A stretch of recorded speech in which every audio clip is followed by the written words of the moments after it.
आपकी जो सैलरी है वो आपका यूपीएससी ही देगा आपको, लेकिन आपको इसमें क्या है, जो वहाँ का चाहे इंसेंटिव 40,000 हो, चाहे वहाँ का 60,000 हो, चाहे वहाँ का लाख हो, लेकिन अगर आपने यूपीएससी सीएमसी में सीएमएस में ज्वाइन करा है अपना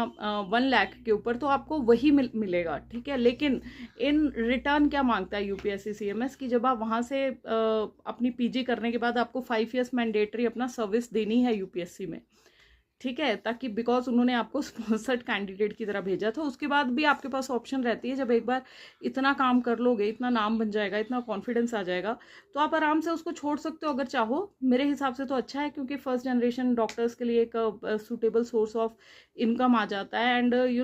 बाकी सबके अपना अपना राय हो सकता है, किसी को छोड़ना है तो वो छोड़ सकता है, तब तक आपकी स्किल्स भी रिफाइन हो जाएंगी। और अगर आप सोचो कि पीजी करने के बाद भी बच्चों में नहीं आ पा रहा है कॉन्फिडेंस, बिकॉज उनको लगता है कि हमें ऐसा शिफ्ट के लिए जाना है, कॉन्फिडेंस तो वहीं से आएगा। This is ground reality what I am telling you, ठीक है। एंड उसके बाद मैं आपको बात करूँ, स्टेट गवर्नमेंट जॉब्स जो निकलती हैं आपकी, हर अलग अलग स्टेट्स में निकलती हैं, एंड उसमें भी आप अप्लाई कर सकते हैं। वो भी डिपेंड कर, देखिए स्टेट गवर्नमेंट के थ्रू जाएंगे तो वहाँ पे आपको पीजी के लिए कोटा बन जाता है। लाइक हिमाचल की मैं बात करूँ तो यहाँ 2 साल कंट्रैक्चुअल सर्विसेज है, तो बच्चे ना सिर्फ कॉन्ट्रैक्ट वाली सर्विस के बारे में सोचते रह जाते हैं, उनको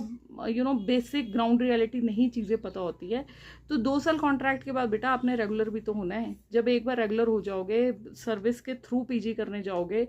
तो आपको at the back of the mind कोई टेंशन नहीं है। हाँ, रूरल सर्विस का आपको हो सकता है कि आपको सर्व करना पड़े, but there are many areas, जो भी आपके जिस भी शहर में आप रहते हो, तो वहाँ के आपके शहर के साथ लगते भी तो कुछ एरियाज होंगे रूरल एरियाज की, जो बहुत ज़्यादा इंटीरियर में नहीं होंगे। एंड बाकी तो देखो पर्सनल प्रेफरेंस है, आप इस फील्ड में आए हो एंड सर्वाइव करना है, एंड फिर उसके बाद जो हमारी कंडीशंस चल रही हैं, इनको देखते हुए हमें बैलेंस्ड डिसीजंस लेने पड़ते हैं, ताकि हम बाद में उनके ऊपर रिपेंट ना करें। अगर फिर भी आपका एज फर्स्ट जनरेशन डॉक्टर बिल्कुल ही मन करता है कि यार हमें निकलते ही पीजी करना है, तो हमेशा ट्राई करना कि सेंट्रल पीजी की कोई भी, आप सेंट्रल कॉलेजेस जो होते हैं हमारे, एम्स हो गया, INI CET हो गए, इसके थ्रू आप जाइए, ताकि आपका इंसेंटिव जो है एटलीस्ट 1 लाख प्लस जब पर मंथ रहेगा, तो आपको at the back of the mind कहीं टेंशन नहीं रहेगी। And right from your second year onwards you have to start your job hunt, because recently I was going through one of the videos, जहाँ पे कोई बात कर रहा था, पीजी डर्मा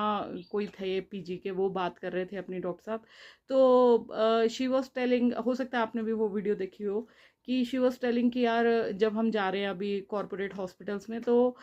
सर्जिकल फील्ड वालों को तो ऑफर मिल रहा है, बट डर्मा वालों को भी 70,000 पर मंथ मिल रहा है। तो शी वॉज नॉट ये मैं वीडियो की